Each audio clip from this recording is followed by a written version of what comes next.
I just think buyers are getting better at buying faster than sellers have been getting better at selling. Yeah. That gap has increased so much now that it's an inflection point. It's caused sales enablement to be born. It's caused this, okay, now we really got to change. Now we really got to get a lot more agile in the sales organization.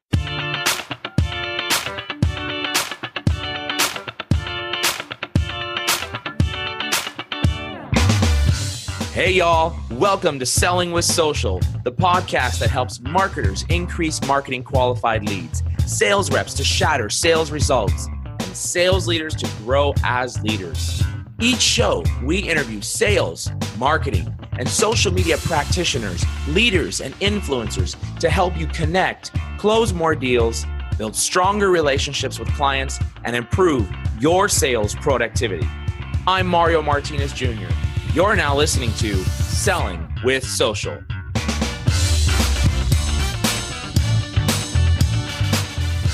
Mr. Byron Matthews, I am pumped that I get to speak to the CEO of the Miller Heiman Group. It's been a long time, and I am really excited over today's conversation related to sales enablement. Welcome to Selling with Social, my friend. Hey, man, thank you. Glad to be here. So, I have a story to tell you, and it is a long time incestuous love with Miller Heiman. Can I tell you that story? Please tell me that story. Those are my favorite types of stories. This is no joke. My career started 21 years ago in sales, and I started as a then telemarketer, now SDR, BDR, working for a software company. And I started just kicking butt and making a lot of coin, hit six figures when I was 20 years old in sales and was just doing really, really well, right? And then I had someone who said to me, you really need to focus in on developing your skill set on relationship building. And someone had turned me on to a course that was happening in San Francisco, a 5-day course, 3 days of conceptual selling and 2 days of strategic selling, or maybe it was the opposite. I don't know which one it was. Yeah. And I cut a check for $7,000 out of my own pocket to go take a 5-day training course with about 30 other people or 40 other people. I forget what the number was. It was the best thing that could have ever happened.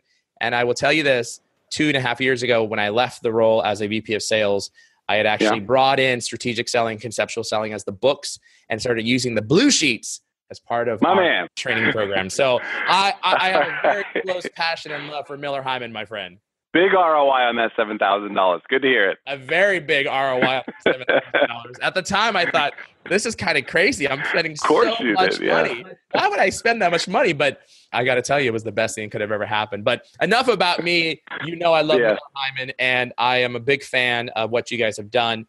And I want to talk a little bit about you. You've got an extremely successful track record. Clearly, you're the CEO of Miller Heiman Group, formerly MHI Global. And I think you started out, if I'm not mistaken, as the chief sales officer and moved into the CEO role. Is that right?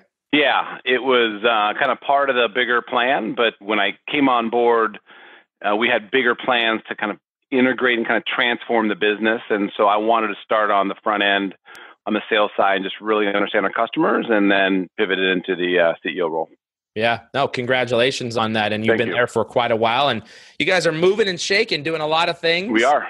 Yeah, absolutely. CSO Insights. We had actually Tamara Schenk on the podcast here, and she was my opener for 2018 here on Selling with Social. So excited to be here. But a little bit about your background. You've been in sales. You're born and raised in sales, if I'm not mistaken. And I think that puts you in a fantastic position to be here talking to sales leaders, sales reps. We've got marketing leaders who are listening in, and also we've got sales enablement and operations folks. And I think today's topic is all about sales enablement. Am I wrong? No, you're right. Actually, before I get into what's coming, I forgot to ask this question. Do me a favor. Yeah. Everybody wants to know. Tell us something about yourself that nobody would know by looking at any of your social profiles. And I want something juicy. All right. I'll tell you something about myself that actually not many people know. Forget about what's on my social profiles, but not many people know at all. I was born with 11 fingers. I had an extra thumb. I had a fully functional, no kidding around, same size, ready to go, extra thumb right here. And my parents, for a while, were like, we're going to go with it. We're just going to see how this plays out. And as I think it was like elementary school, they're like, okay, enough's enough. And then they took it off. But yeah, man, not many people know that. And you're certainly not going to find that on my LinkedIn profile. That one, I swear to God, 70 shows. That one takes the icing on the cake. That's the best one I've ever had. Hey, man, simple question, simple answer. And it was a fully functioning thumb, though. Man, this thing was ready to go. I mean, I grew up an athlete. I mean, I loved playing sports. I could throw a baseball. Imagine thumb here. The baseball went in between my two thumbs.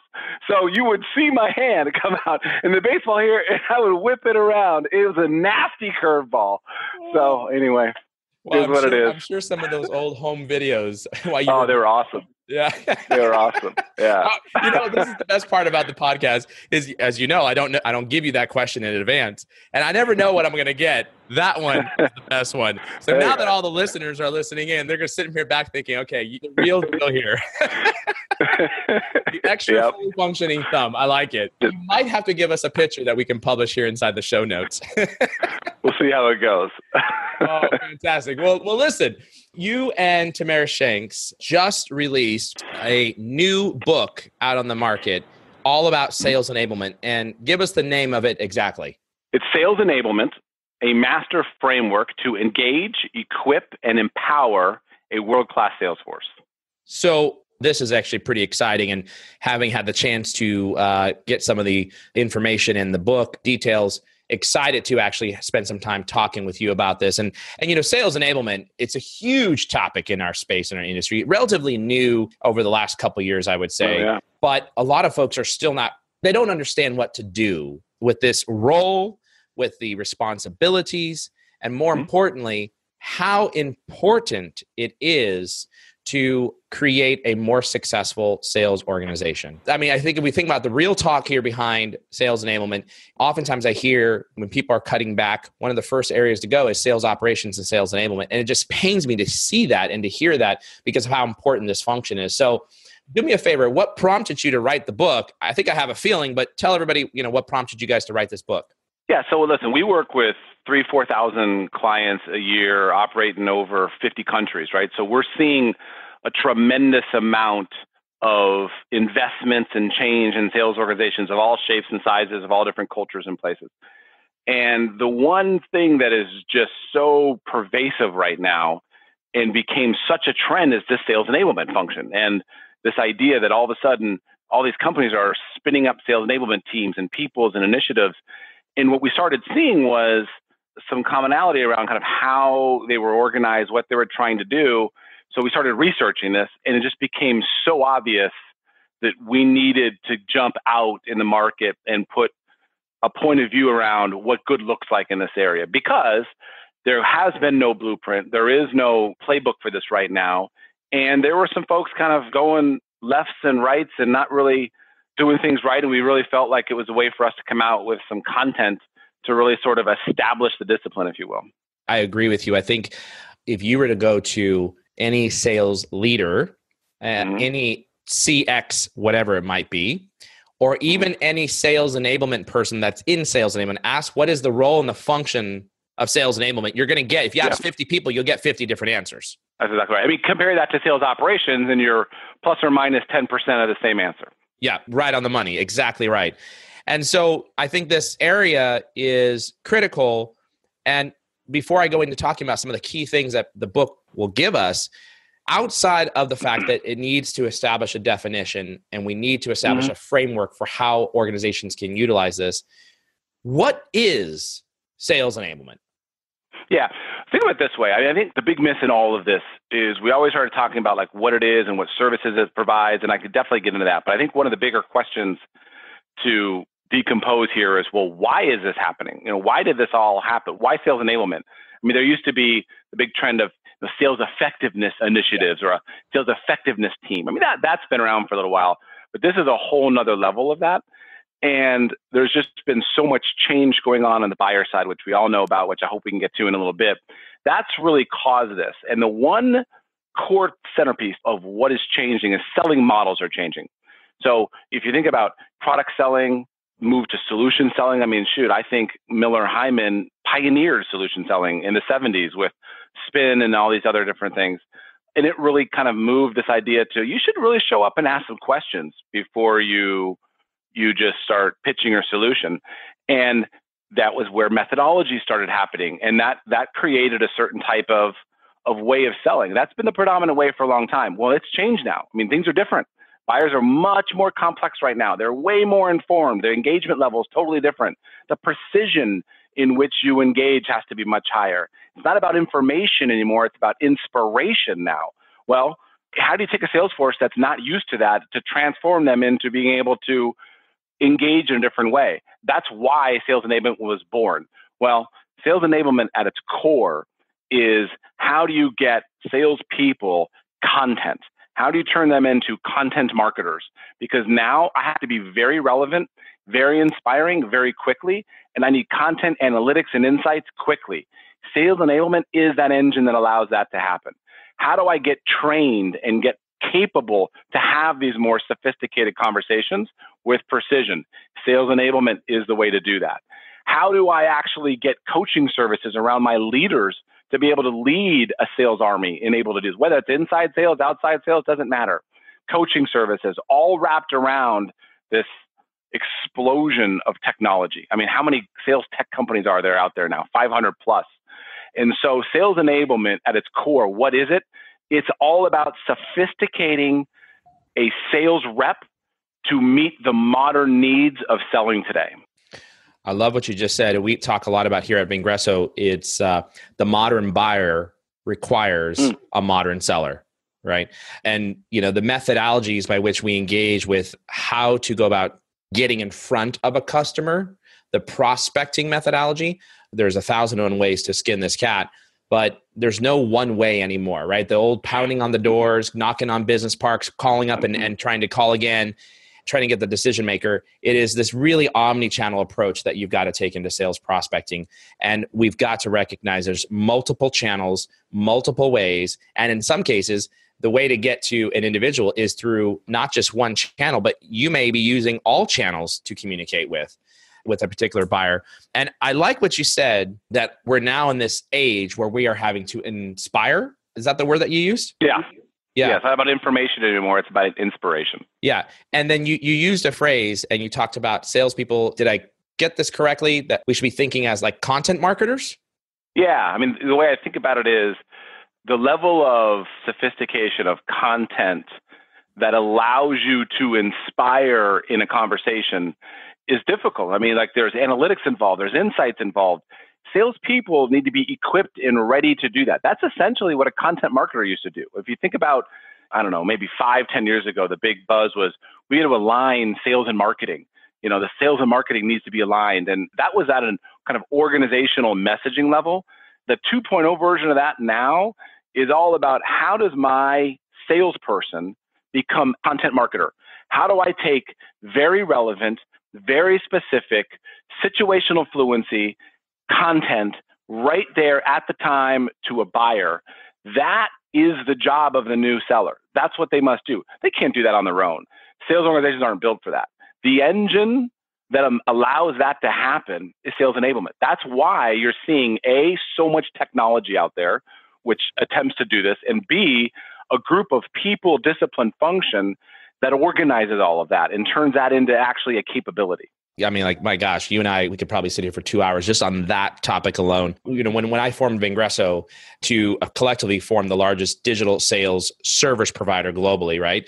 One of the things I realized was there's a lot of companies that are out there that are teaching people how to fish, right? Using digital, whether it be video, text, social, email, whatever it might be, how to fish and where to fish. But the number one problem in catching a fish is if you throw a line out and you don't have the bait. The bait, man, they forget about that part. Yeah. You'll never catch the fish, right? Yeah. So that is why I brought in a content marketing agency. And in fact, we literally just published a video today. Our CMO, Bertie Borges, published a video on the difference between content marketing versus content for sales. And I think that's a really interesting differential out there, is that next week I'm going into a training program where we're actually teaching reps what's the difference between a salesperson and a marketer, because we have a whole training module around think like a marketer, but act like a salesperson. And this is interesting because what you said is that we should be really thinking like a content marketer, right? Why?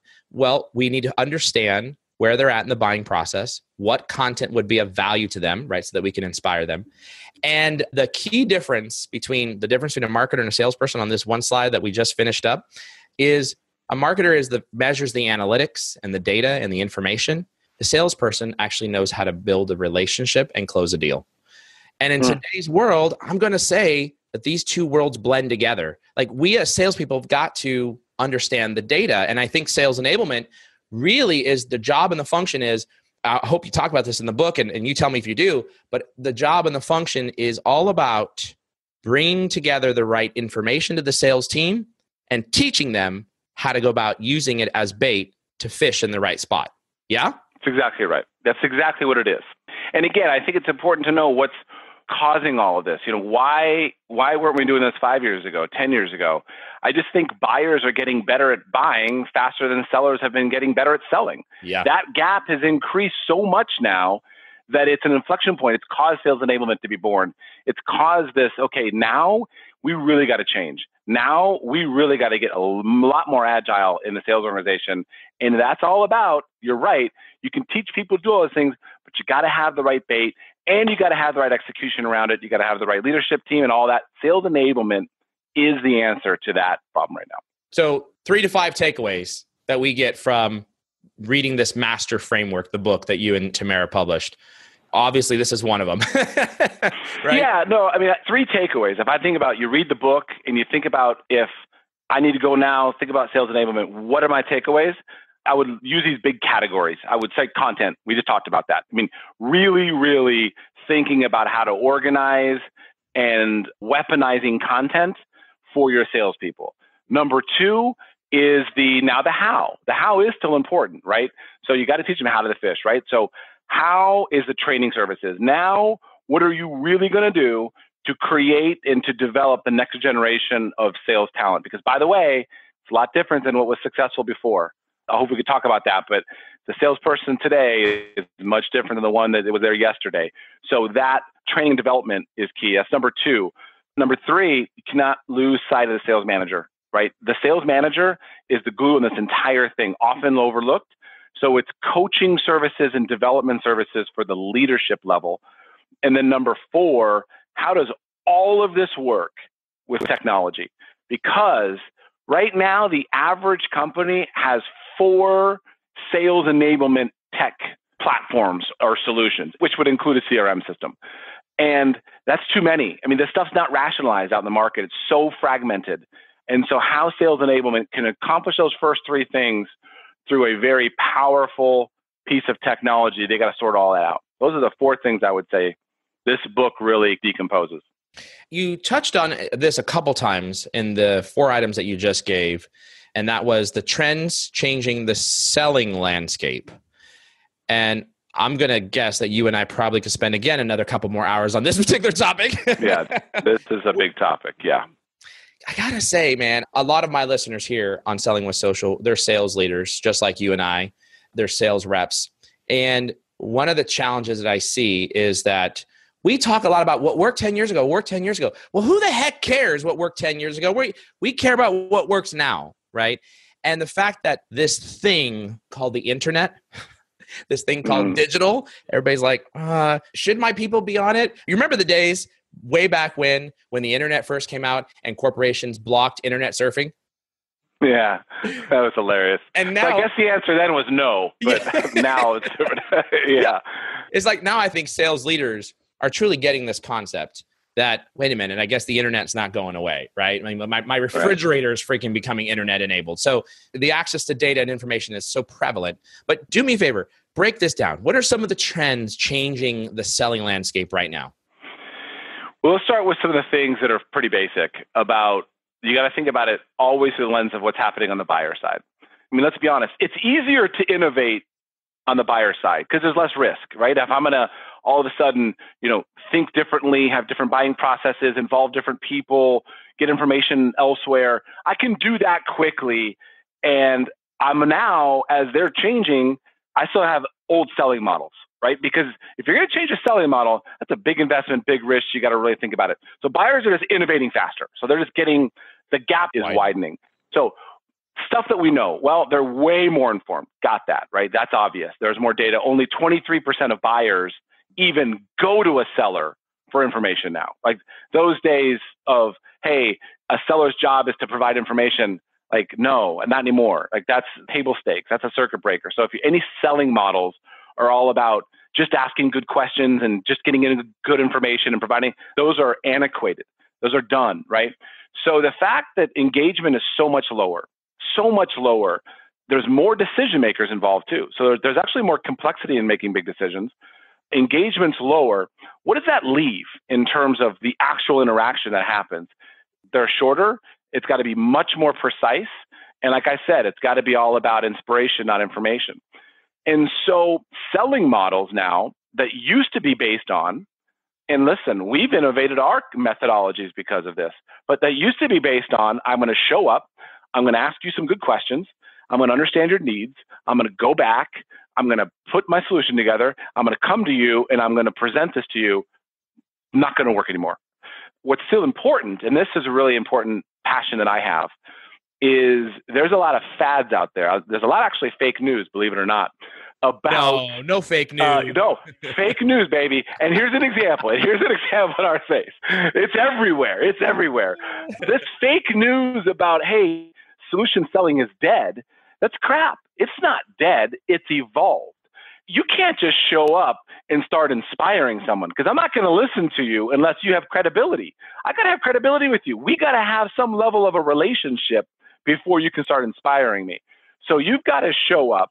You've got to ask good questions, understand their needs, and then add value, add perspective, give them insights, provide them content. That additional step in solution selling, which is why it's evolved, not dead, it's hard to do. That's what sales enablement is all about. That's the big change in selling model, is the fact that they've inserted this idea of adding a perspective, adding insights, adding value, but in the context of a relationship, in a context of credibility. And it's the hardest thing to change, because to be able to show up, ask questions, understand your needs, and then inspire you, that's actually hard to do, because you have to have the context of what I learned. I've got to have something to say. Those two things have to come together in a unique way that you'll actually pay attention and believe in what I'm saying. So that's the big shift, I would say, in selling models. But it all is born from this more sophisticated buyer. I would also argue and take that one step further, which is you have to listen to what it is that they're saying, but you have to turn around and also figure out how to apply it to a business problem that they're trying to solve. Exactly right.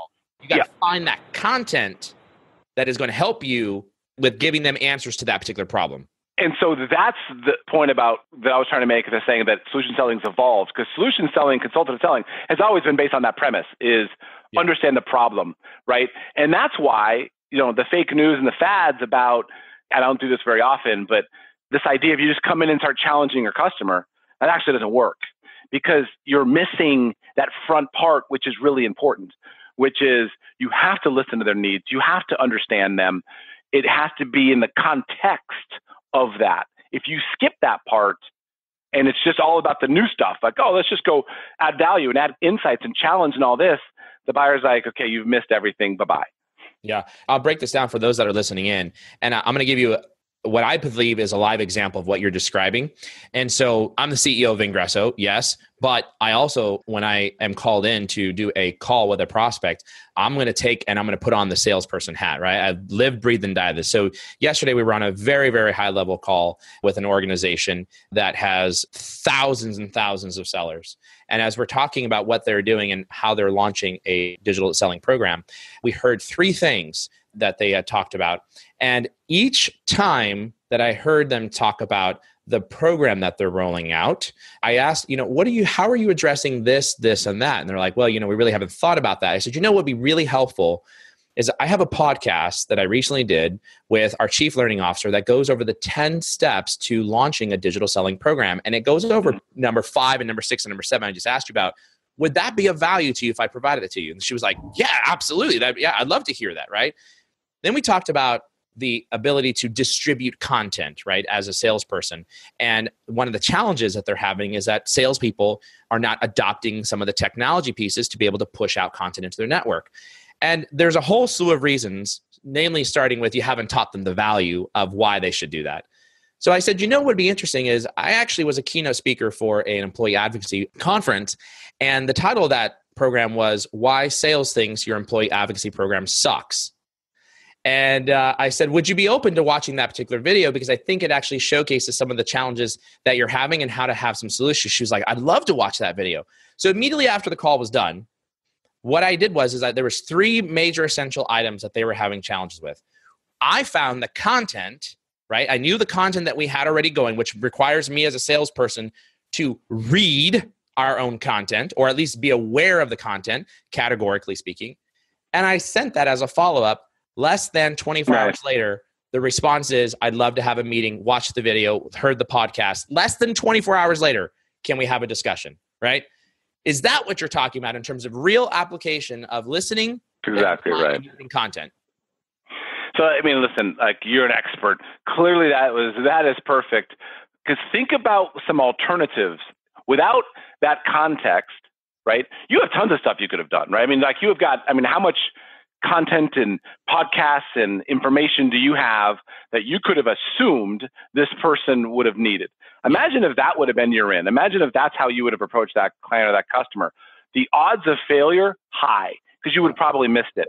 It took some good, sound, I'm going to plug this, strategic selling principles that you apply by listening, by having a conversation, by asking the right questions. That $7,000 is still paying off, buddy. That's right. And I'm telling you, I was trained by Miller Heiman.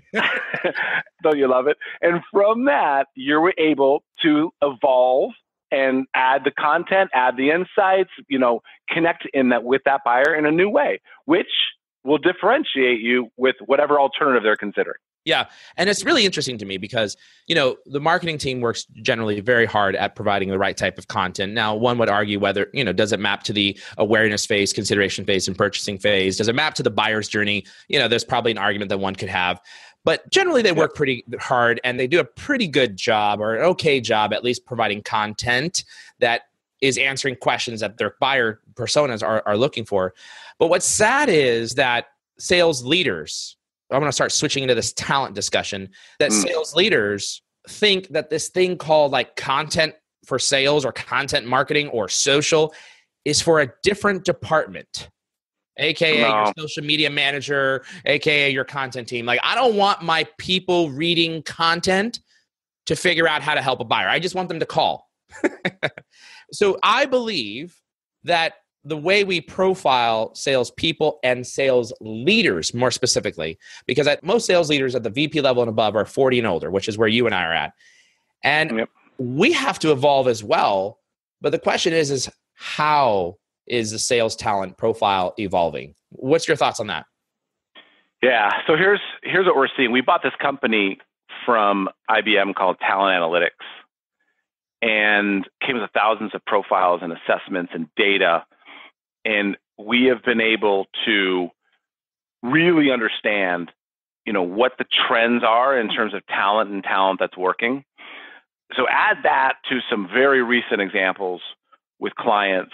We're seeing a pretty basic trend. So let me explain it, and then I'll kind of get into what does that all mean for organizations. This is a gross simplification, so kind of bear with me. But if you were to consider what does a sales professional look like? If that stereotype, if you were to ask somebody, and you were to say there's 2 dimensions that I'm going to talk about it, EQ and IQ. You would say, well, salespeople, they're heavy on EQ and they got some IQ. All right, that's fair. Those EQ traits, if you will, are persuasive, being able to connect with customers, build relationships. Those have been most important.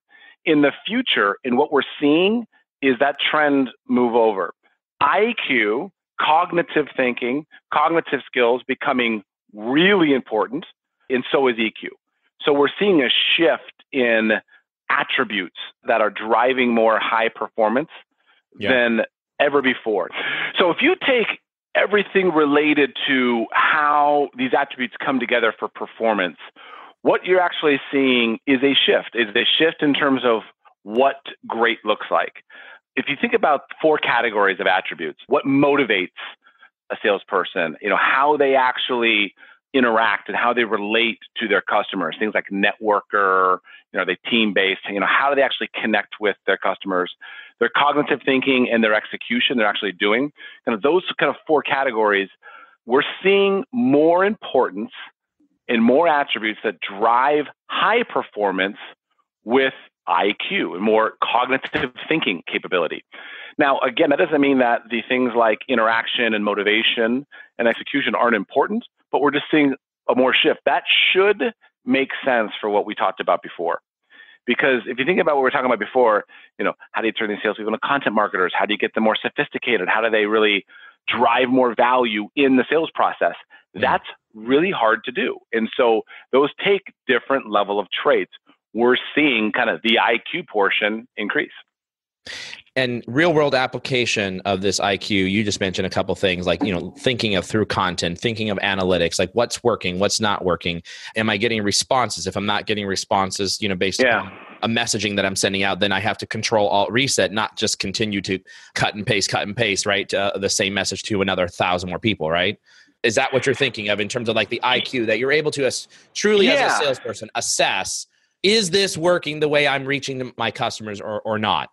That's exactly right. And I mean, your example was really good. You heard the client talk about their needs, what specifically they were struggling with. There were 3 things that you very quickly connected your content, your ability to offer up a suggestion.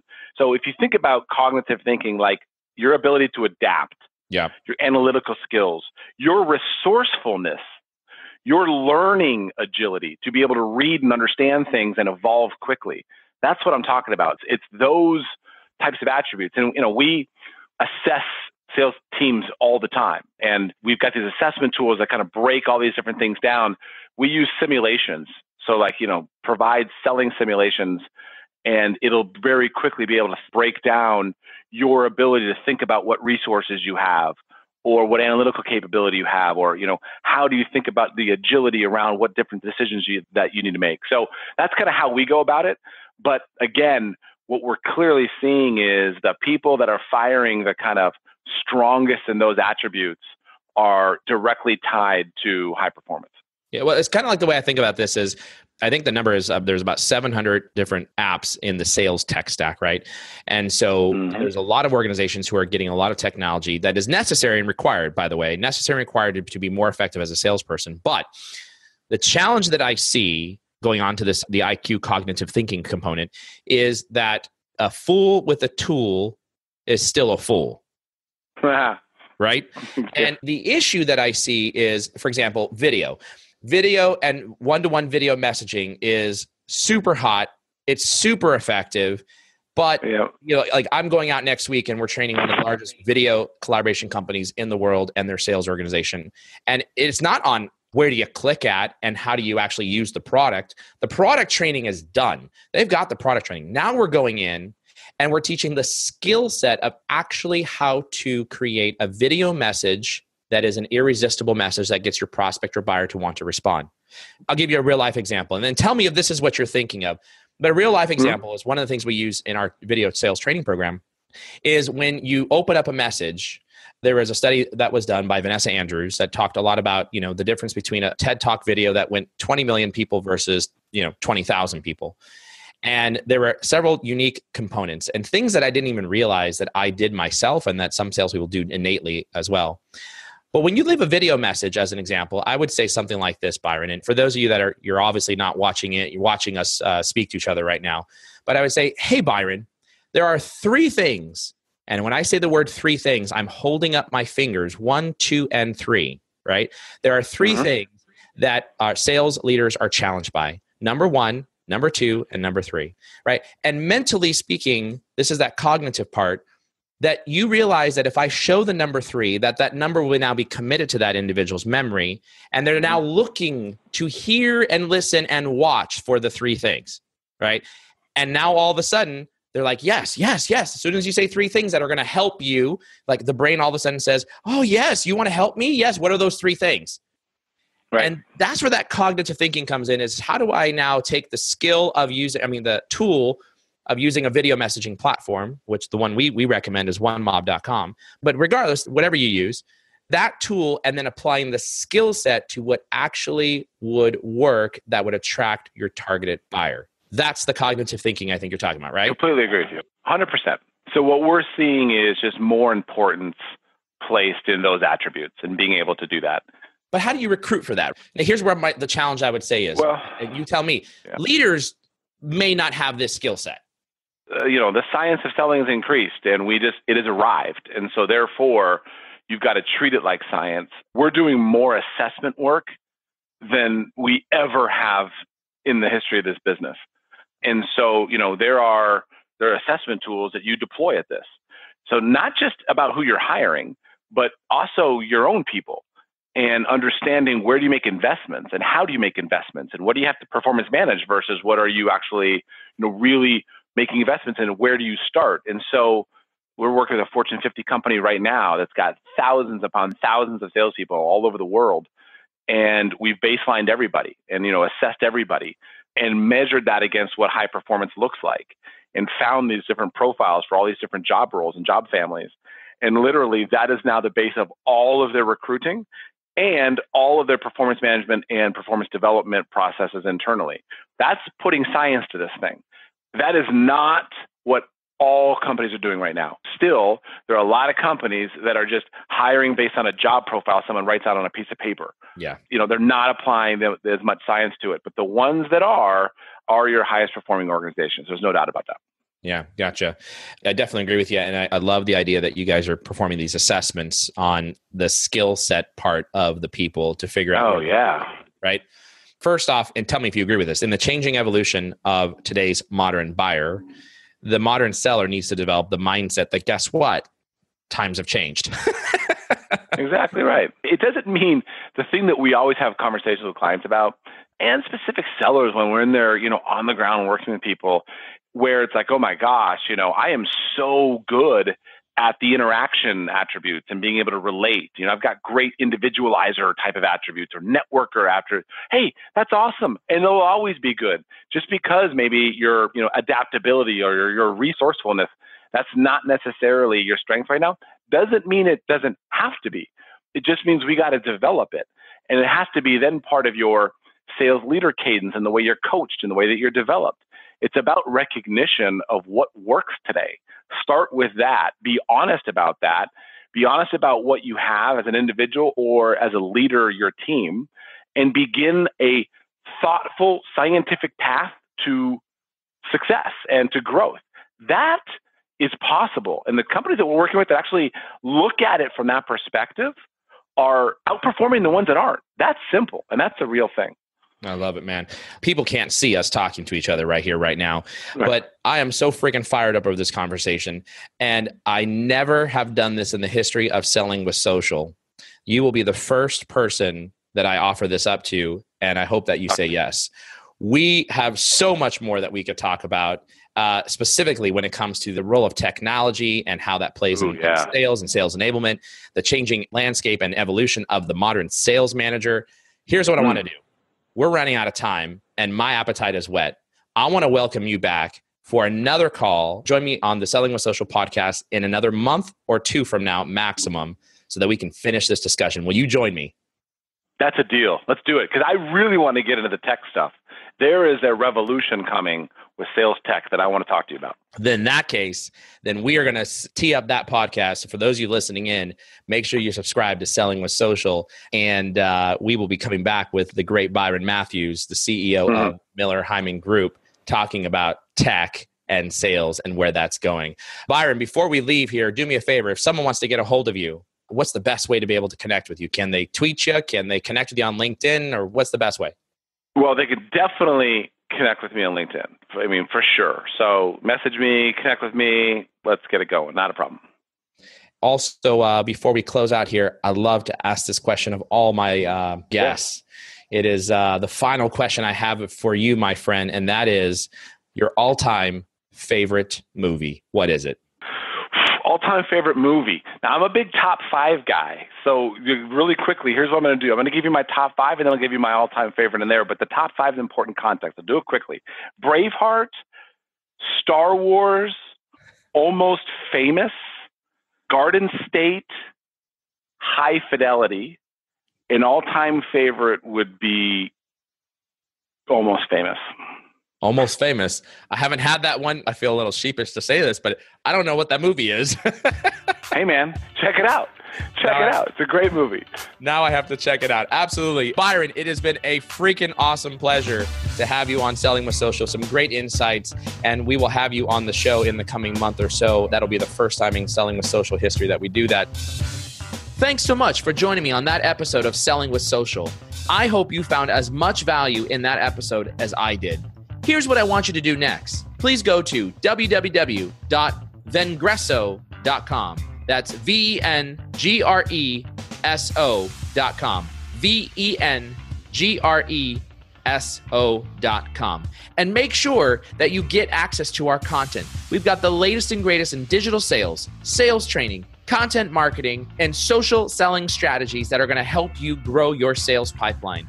I look forward to having you on the next show of Selling with Social. Make sure you also go to vengreso.com/podcast to be able to get access to the latest and greatest Selling with Social episodes, along with any of the other episodes that we've got from Social Business Engines with my friend and partner, Bernie Borges. Thanks again for joining on Selling with Social.